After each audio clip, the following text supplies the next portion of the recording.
के साथ में अगर आप सभी मेरे साथ जुड़ना चाहते हैं तो बिल्कुल JRF अड्डा प्रीमियम बैच ले सकते हैं, ज्वाइन कर सकते हैं, जहां पे बहुत कुछ जो है आप सभी के लिए लेके आ रहा हूं प्रीमियम बैच में, जहां पे ना केवल लाइव क्लासेस PDF के साथ मिल जाती हैं सो दैट शॉर्ट नोट्स आप सभी बना सके और आपकी एग्जामिनेशन की तैयारी को एक अनादर लेवल तक लेके जाया जा रहा है। ज्यादा जानकारी के लिए नीचे दिए गए नंबर पे सपोर्ट पे आप सभी कॉल कर सकते हैं, ठीक है जी। और इसके अलावा JRF अड्डा एप्लीकेशन जरूर डाउनलोड कर लीजिएगा। डेली फ्री टेस्ट आप सभी को मिल जाते हैं, यूट्यूब क्लासेस की PDFs आप सभी को मिल जाती हैं, फुल लेंथ मॉक टेस्ट जो है हर एक संडे को पेपर 1 पे का होता है, जहां पे आप पेपर 1 का मॉक टेस्ट देके अपनी ऑल इंडिया रैंक कहीं ना कहीं जो है फाइंड आउट कर सकते हैं। और हर 15 दिन में एवरी 15 डेज में आप सभी के लिए फ्री काउंसलिंग सेशन लेके आते हैं। तो आज ही JRF अड्डा एप्लीकेशन डाउनलोड करिए की, जो कि इंपॉर्टेंट होने वाला है और बहुत मोस्ट इंपॉर्टेंट हमारे मैनेजमेंट पेपर 2 के कंसेप्ट के साथ में क्वेश्चन जो है अपन सॉल्व करेंगे।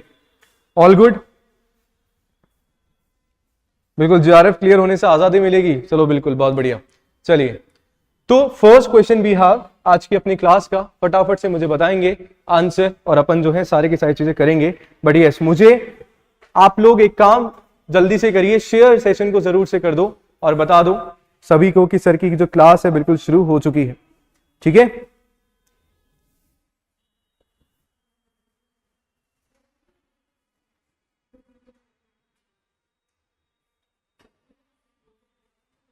All right, the first question we have, the variety of approaches to management analysis, the amount of research and the number of different views have resulted in much confusion as to what management is. So what management theory and the science is and how managerial events should be analyzed. Who called this situation the management theory of jungle? किसने बोला, किसने management theory of जंगल जो है दिया? Sir Chester Barnard, Elton Mayo, Harold Koontz या फिर Henry L gent? चलिए बताइए आंसर। सर बहुत ही सिंपल है, हम लोगों ने हमारी पेड क्लासेस में भी जो है डिस्कस किया है। आपका यूनिट नंबर 1 से हमारा क्वेश्चन है, ठीक है, मैनेजमेंट थ्योरीज एंड अप्रोचेस से, कि सर बताना है आपको। डायरेक्ट क्वेश्चन बेटा है, डायरेक्ट क्वेश्चन है, मैनेजमेंट थ्योरी जंगल किसने दिया?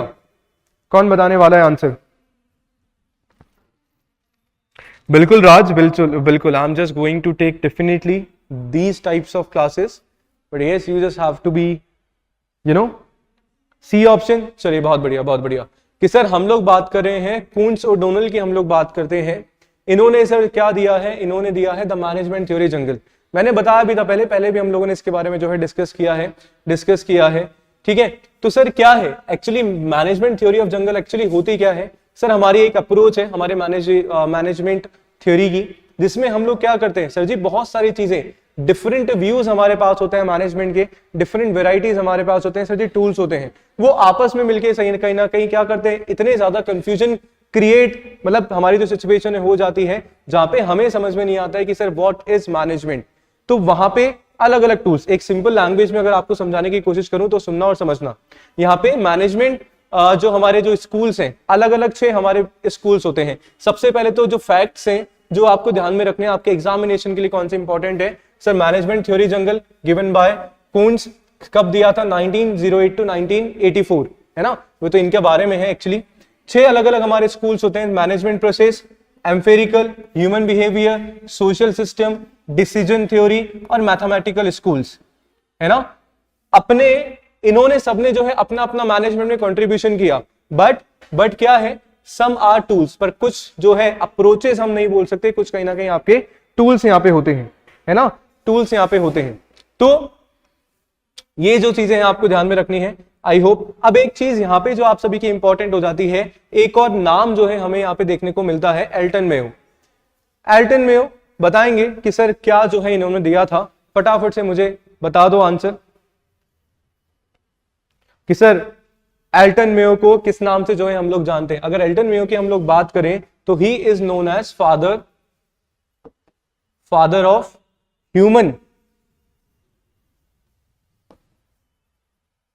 Human relationship approach. यस, हाँ या ना सर? यहां से भी जो है आपका बन सकता है और बना भी है लास्ट ईयर्स में, तो आपको यहां पे पता होना चाहिए, ठीक है। Good afternoon Krishangi.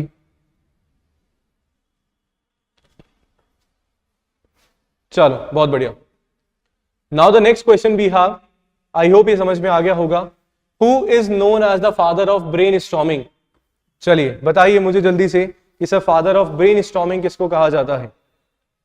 Alex F Osborn, Frank Gilbreth, Elton Mayo. इनकी तो सर हमने बात ही कर ली अभी अभी जस्ट, ये तो आप डायरेक्टली एलिमिनेट कर सकते हो, है ना. And the Peter Drucker. बताइए.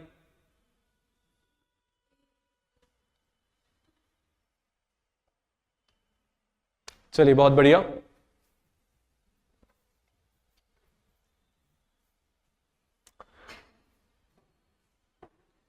Father of brain storming.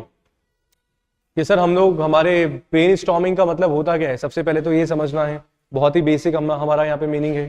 तो ये हमारे मैनेजमेंट में किन्होंने दिया? Sir it was given by Alex F Osborn. किन्होंने दिया? सर एलेक्स एफ ऑसबॉर्न ने. सर इनके बारे में तो हमने पढ़ ही लिया. एल्टन मेयो ने हमें दिया फादर ऑफ, है ना, he is known as father of human behaviour, human relationship approach was given by Elton Mayo. पर सर यहाँ पे हमें समझना है कि फादर ऑफ ब्रेन स्टॉर्मिंग है, that is Alex F Osborn. पर आखिर ब्रेन स्टॉर्मिंग प्रोसेस हमारी होती क्या है भैया? मैनेजमेंट में क्या होता है ना, आप लोग देखेंगे कि सर मैनेजमेंट में बहुत सारी चीजें हमें करनी पड़ती है ना. क्रिटिकल थिंकिंग भी जो है हम लोग करते हैं. कोई भी एक हमारे पास जो है ऐसे सडनली जो है, मान लो फॉर एग्जाम्पल ऐसी सिचुएशन आ जाती है जहां पे आपको वाइजली जो है डिसीजन लेना है. अब उस वाइजली डिसीजन आपको लेना है तो सर वहां पे कहीं ना कहीं आपको ब्रेन स्टॉर्मिंग की जरूरत है. जा तो अगर वहां पे या तो आपका रिस्क हो सकता है, आपको प्रॉफिट मिलेगा, ऑफ कोर्स जो बातें आपकी हो सकती है. तो इट इज अ मेथड, है ना, टू जनरेट दी आइडियाज, कि कोई न्यू आइडियाज जो है आपको जनरेट करना है, कुछ इनोवेशन जो है आप लोग अपने बिजनेस में जो है करना चाहते हैं, to solve the clearly defined design problem. इसके लिए हम लोग यूज करते हैं that is brainstorming process. और एलेक्स ऑसबॉर्न को ही हम लोग किस नाम से जानते हैं? फादर ऑफ ब्रेन स्टॉर्मिंग के नाम से जो है हम लोग जानते हैं. इन्होंने क्या लिखा? इन्होंने अपनी बुक में भी लिखा the concept of brain storming. और कब सर ये पब्लिश हुई? 1948 में. कब पब्लिश हुई? 1948 में. ठीक है, ध्यान में रहेगा, याद रखना है. सर फैक्चुअल हमारे क्वेश्चंस हैं ये, थिंकर्स वाले, इंपॉर्टेंट आपके एग्जामिनेशन के लिए हो सकते हैं, ध्यान में आप सभी रखेंगे. ठीक है, सभी के लिए. चलो नेक्स्ट हमारा क्वेश्चन यहां पे आ जाता है. We are talking about the executive chairman की हम लोग बात कर रहे हैं. In the case of executive chairman, what is the minimum percentage of independent directors required on the board? Independent directors का कितना परसेंटेज होना चाहिए? कौन से केस में? एग्जीक्यूटिव चेयरमैन के केस में. सर दो चेयरमैन हमारे हैं, एक तो एग्जीक्यूटिव है और एक आपके नॉन एग्जीक्यूटिव है. I am like in this question what we have to give the answer in the case of executive. तो क्या आंसर आप लोग बताने वाले हैं? बताइए. सेशन को लाइक जरूर कर दीजिए एंड शेयर आपको करना ही है, वो तो पता ही है ना. बोलने की जरूरत नहीं होनी चाहिए.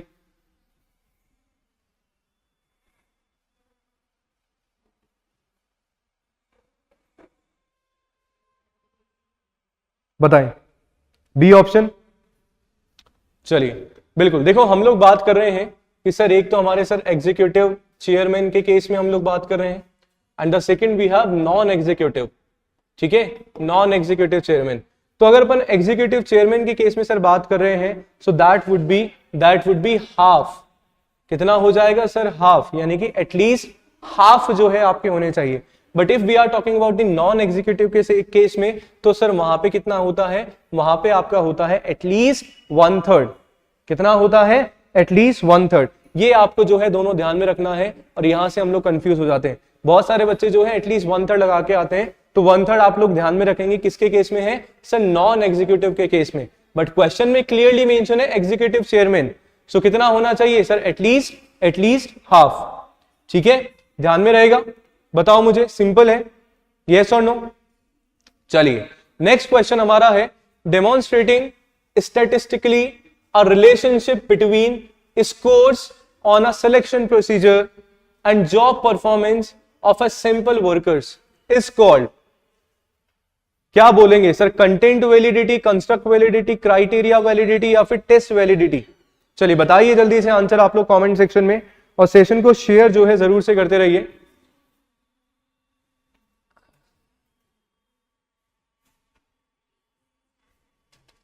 हिंदी में भी है कि चयन प्रक्रिया, जब सिलेक्शन प्रोसीजर की हम लोग बात करते हैं, उसमें जो आपका स्कोर है, जो अंक है, और जो श्रमिकों के नमूने के कार्य, भैया जो आपके जो वर्कर्स हैं उन्होंने आपका कुछ काम करके दिया, जो उनका परफॉर्मेंस है ना, जॉब परफॉर्मेंस, और हम किसकी बात करें, सिलेक्शन प्रोसीजर का जो भी आपने स्कोर जो दिया है ना, उनका जो रिलेशनशिप है, ठीक है, उसका स्टैटिस्टिकली यानी कि आपका सांख्यिकीय रूप से संबंध प्रदर्शित करना क्या कहलाता है, कंटेंट, कंस्ट्रक्ट, क्राइटेरिया या फिर टेस्ट। सर बहुत सिंपल है, बताइए आंसर क्या बताने वाले हो सर। क्वेश्चन नंबर 4 का आंसर क्या होने वाला है, कमेंट में जरूर बताएं। क्रिटिकल, अच्छा sir answer that would B criteria validity. अब देखो क्राइटेरिया वैलिडिटी क्या है सर, नाम से हम लोग समझ सकते हैं कि we have made an criteria, कि आपने फॉर एग्जांपल जो आपके वर्कर्स हैं उन्होंने जो है परफॉर्मेंस दिया, कुछ भी जो है उन्होंने काम किया। अब जो भी उन्होंने अपना जो है वर्क किया है, उसको मैं क्या करूंगा सर जी, मैं मैच करने वाला हूं कि भैया जो मुझे जो स्टैंडर्ड, जो मैंने क्राइटेरिया बना दिया था, क्या वर्क जो है आपने उसके अकॉर्डिंग किया है या नहीं किया है ना। और जो वर्क का जो क्राइटेरिया मैंने बनाया उसके according I am just going to give the score. तो इन दोनों के बीच में जो रिलेशन है वो कौन सी वैलिडिटी में हम लोग चेक करते हैं, दैट इज क्राइटेरिया वैलिडिटी। वो हमारी कौन सी वैलिडिटी है, that is criteria validity. Simple सी सर, समझ सकते हैं, समझना, सुनना, देखना, है ना। आप देखेंगे सर नॉर्मल वे में बात करते हैं, then we can connect with the management theories, फिर हम उसको मैनेजमेंट से कनेक्ट कर लेंगे। हमने क्राइटेरिया वैलिडिटी की बात कर ली। नेक्स्ट आपका होता है कि सर कंटेंट वैलिडिटी होती है। क्या होती है सर, कंटेंट वैलिडिटी। उसमें हम लोग क्या बात करते हैं कि जो भी आपने टेस्ट दिया है ना, जो भी आपने टेस्ट या सर टास्क दे दो, हम टेस्ट की नॉर्मल बात कर रहे हैं। जो भी आपने क्या दिया है सर, आपने जो टेस्ट दिया है उसमें जो भी आपके क्वेश्चंस है ना, जो भी आपके क्वेश्चंस है उनका जो रिप्रेजेंटेशन है, ठीक है, वो क्या होना चाहिए, जो भी हमने पढ़ा है। अब जैसे हम लोग सर बात करते हैं हमारे एग्जाम में क्या चीजें पूछी जाएंगी, जो हमारे सिलेबस में होगा, और जो हमारे सिलेबस में नहीं है और वो एग्जाम में चीजें पूछ ली जाती है, that is out of syllabus चीजें हमारी आ जाती है ना। और कभी कभी ऐसा ही आपके साथ होता है एग्जामिनेशन में, यूजीसी नेट के स्पेशली एग्जाम में, कि हमारे कंटेंट से हटके कुछ चीज हमारे पूछ ली गई है। तो वो हमारा कौन सी वैलिडिटी होगी, दैट इज कंटेंट वैलिडिटी, कि जो पूछा जा रहा है और जो आपने सिखाया है सर उसमें से होना चाहिए, है ना, उसमें से आपका जो है कहीं ना कहीं होने चाहिए। क्या है, related to but not be confuse with the face validity. For example is an appropriate, जैसे मैंने आपको जो है बता ही दिया है पूरा। नेक्स्ट हमारा बच्चा होता है कंस्ट्रक्ट वैलिडिटी। एक कंस्ट्रक्ट वैलिडिटी हमारी क्या है सर, कंस्ट्रक्ट वैलिडिटी है कि जो भी हम लोग एक्चुअल मेजर कर रहे हैं, जो भी आपके मेजरिंग असेसमेंट है, उनमें जो है कहीं ना कहीं आपकी करेक्टनेस जो है होनी चाहिए, सही वो है आपके होने चाहिए। भैया टेस्ट तो हमने दे दिया, टेस्ट को मेजर करने वाला भी कुछ ना कुछ टूल हमारे पास होगा, सो that would B construct validity. मुझे बताओ सही बात है क्या, तीनों समझ में आ गए, कंफ्यूज थोड़ी होने वाले हो, है ना। तो आगे हम लोग चलते हैं, next question we have question number 5। Which type of employees are included in the definition of IHRM, that is International Human Resources Management, was given by P. Morgan। बहुत ही इंपॉर्टेंट आपका क्वेश्चन है IHRM एग्जामिनेशन के point of view के लिए, कि कौन से employees जो हैं इंक्लूड किए जाएंगे, कौन से एम्प्लॉइज। मैं कंट्रीज की बात नहीं कर रहा हूं, मैं बात कर रहा हूं एम्प्लॉइज की। तो कौन कौन से एम्प्लॉइज जो है आपके इंक्लूड यहां पे करे जाएंगे sir, host country, parent country, third country या फिर डोमेस्टिक कंट्री, और इसको हम होम कंट्री भी बोल सकते हैं। मैं बात कर रहा हूं एम्प्लॉइज की, बार बार इसको हाईलाइट कर रहा हूं, बताइए सभी।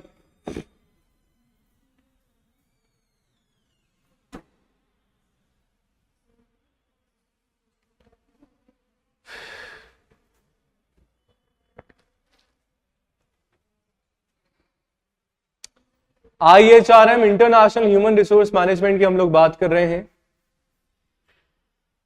एम्प्लॉइज कौन से हम लोग जो है इंक्लूड इसमें करेंगे? Host country, parent country, third country या फिर डोमेस्टिक कंट्री?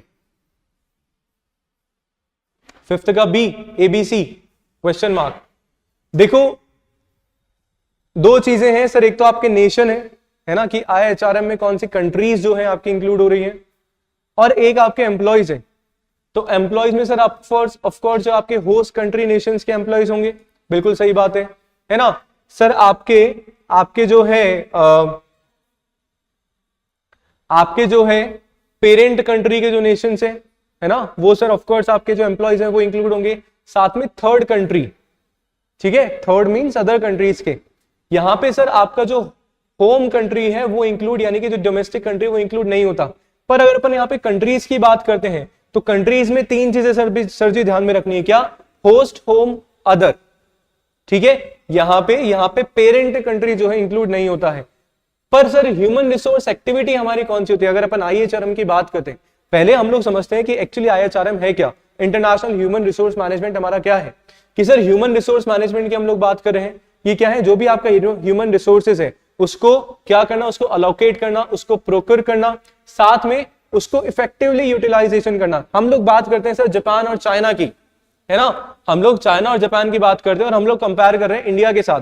ऑल्दो हम लोग इंडिया को हम हमेशा पाकिस्तान और हमारी जो नेबर कंट्री उसके साथ कंपेयर करते हैं और हमेशा हम लोग अपने आप को ऊपर ही पाते हैं। But if we compare with the China और जापान, की चाइना और जापान क्यों हमसे इतना आगे हैं, है ना, क्यों इसका GDP इतना अच्छा खासा चाइना का है। हम लोग आज एक्सपेक्ट कर रहे हैं कि $5 ट्रिलियन जो है हमारी GDP जो है वी आर एक्सपेक्टिंग, तब जो है हम लोग डेवलप कंट्री जो है बन पाएंगे।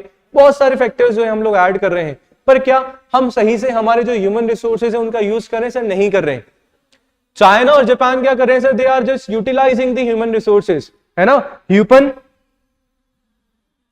ह्यूमन रिसोर्सेज को सर चाइना जापान यूटिलाइज कर रहा है, इसलिए कहीं ना कहीं आगे है। वो ह्यूमन रिसोर्सेज में क्या कर रहा है सर? इन्वेस्टमेंट कर रहा है, उनके एजुकेशन पे, उनके ट्रेनिंग पे, उनके डेवलपमेंट पे, तब जाके जो है चीजें कहीं ना कहीं हो पा रही है। और हम जो है उस पे कहीं ना कहीं नहीं कर पा रहे हैं, है ना, नई चीजें जो है कहीं ना कहीं हम लोग कर पा रहे हैं। तो ये हमारा कहीं ना कहीं इंपॉर्टेंट हो जाता है, इसलिए IHRM हम लोग पढ़ते हैं। ठीक है, तो utilization human resource in the multinational corporation while balancing the integration and the differentiation of HR activity in foreign countries, right? तो इसमें सर ह्यूमन रिसोर्स एक्टिविटीज हमारे IHRM में कौन कौन सी इंक्लूड होती हैं? एक्टिविटीज की हम लोग बात कर रहे हैं, प्रोक्योर करना, एलोकेट करना और उनको ह्यूमन रिसोर्सेज को सर यूटिलाइज एफिशिएंट वे में करना। आई होप आप समझ गए होंगे, दैट इज वेरी इंपॉर्टेंट। आपको सर क्या एलिमिनेट करना है सर? लास्ट वाला आपका डोमेस्टिक कंट्री नेशन है वो एलिमिनेट हो जाएगा, बाकी के तीन वो आपके हो जाएंगे। That is option number B would be correct answer. I hope आपको समझ में आ गया होगा। ठीक है, I hope it is clear to everyone. बताइए मुझे, थम्स अप जरूर कर दीजिएगा, सेशन को लाइक जरूर कर देना है। चलो नेक्स्ट क्वेश्चन है, बहुत ही बढ़िया। एनपीवी की हम लोग बात कर रहे हैं, नेट प्रेजेंट वैल्यू और IRR। ठीक है, बताइए जल्दी से बताओ। क्वेश्चन आपके सामने है, आंसर आपको देना है कमेंट सेक्शन में।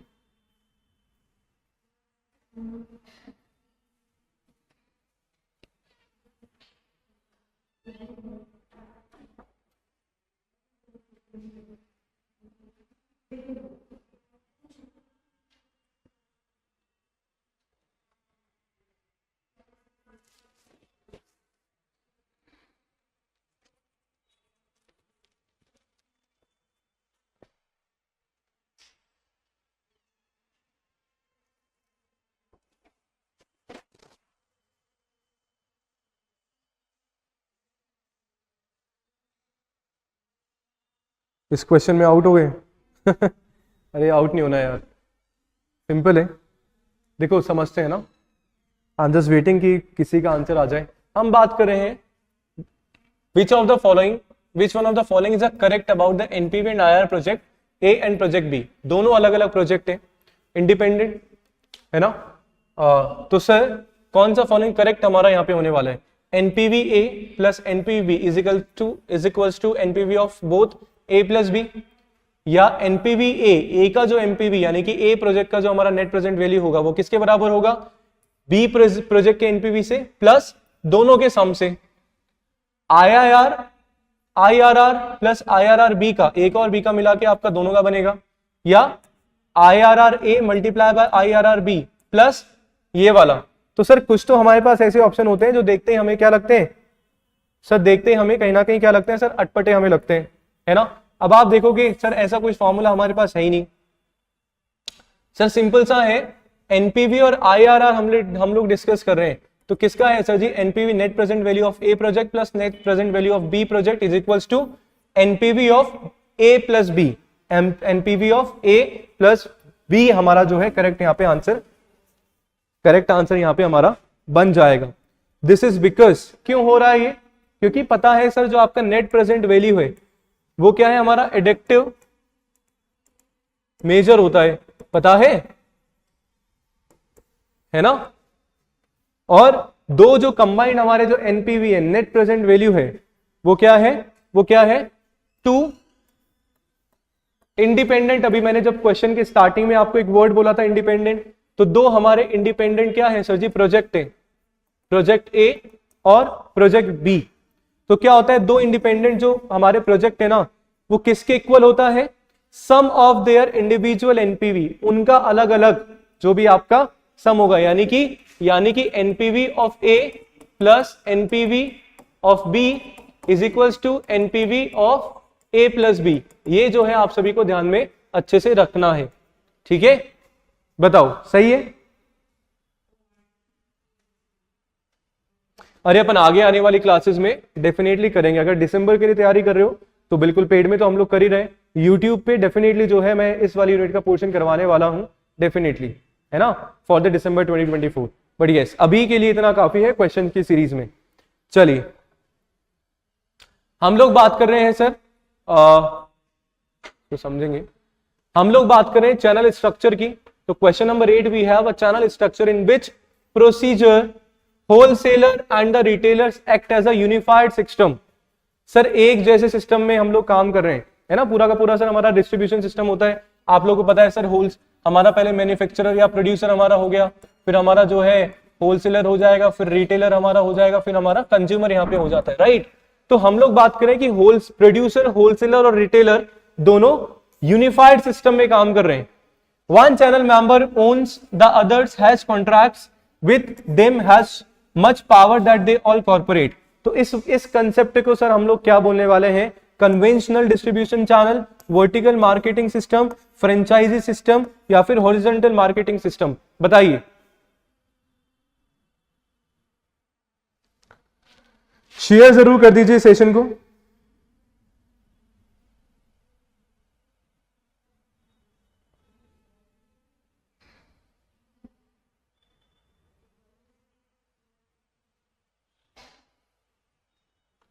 और मैंने पूरा बहुत अच्छा प्लान किया है आप सभी के लिए। जैसे 2 सितंबर को जो है हमारा एग्जामिनेशन है ही, ठीक है, उससे पहले के 10 दिन 10 यूनिट का पूरा अच्छे से हम लोग चीजों को समझेंगे, देखेंगे, है ना, बढ़िया तरीके से। और 20 सितंबर को हम लोग मिक्स PYQs कर रहे हैं, तो लास्ट के जो 10 डेज है अच्छा खासा हम लोग revision for this re examination हम लोग कर सकते हैं, ठीक है। चलो आंसर आप बता रहे हैं ऑप्शन नंबर 3, फ्रेंचाइजी सिस्टम की बात कर रहे हो क्या, है नहीं यार, आंसर तो ये नहीं होगा। हम लोग बेटा बात कर रहे हैं किसकी, that is vertical marketing system. किसकी, वर्टिकल मार्केटिंग सिस्टम की। सुनना समझना, दो हमारे होते हैं सर, एक हमारा होता है कन्वेंशनल मार्केटिंग चैनल, जहां पे मैंने आपको बताया कि सबसे पहले आपका मैन्युफैक्चरर या आपका प्रोड्यूसर होता है, ठीक है, फिर आपका होलसेलर हो गया, रिटेलर, लास्ट में कंज्यूमर जो कंज्यूम कर रहा है ऑफ कोर्स। पर जहां पे आपका होलसेलर, रिटेलर और मैन्युफैक्चरर एक यूनिफाइड फॉर्म में क्या कर रहे हैं, एक्ट कर रहे हैं कि भैया हम तीनों जो है एक ही है, और डायरेक्टली डील किससे कर रहे हैं सर, कस्टमर से, यानी कि कंज्यूमर से डील कर रहे हैं। तो ये हमारा सिस्टम कौन सा होता है, वर्टिकल मार्केटिंग सिस्टम होता है। कौन सा, वर्टिकल मार्केटिंग सिस्टम सर हमारा होता है। फ्रेंचाइजी आपका नहीं होने वाला है। ऑप्शन नंबर 2 जो है कहीं ना कहीं यहाँ पे करेक्ट आंसर आपका बन जाएगा, ठीक है, ऑप्शन नंबर 2। ऐसा नहीं सर, फ्रेंचाइजी वाले में तो क्या होता है, सब फ्रेंचाइजी मार्केटिंग सिस्टम तो क्या है भैया, मेरा जो है जेआरएफ अड्डा जो है पूरा का पूरा आपका ब्रांड बन गया है बढ़िया। अब कोई बोलना चाह रहा है कि मुझे जेआरएफ अड्डा का नाम चाहिए, है ना, मुझे जेआरएफ अड्डा का नाम चाहिए, तो भैया जेआरएफ अड्डा का नाम ले लो, 4 और दुकानें खोल दो। जैसे हर जगह आपने देखा होगा ना, हमारे तो यहाँ जयपुर में हर जगह साहू गजक वाला आपको मिल जाएगा, है ना, और पंडित पाव भाजी वाला आपको मिल जाएगा हर जगह।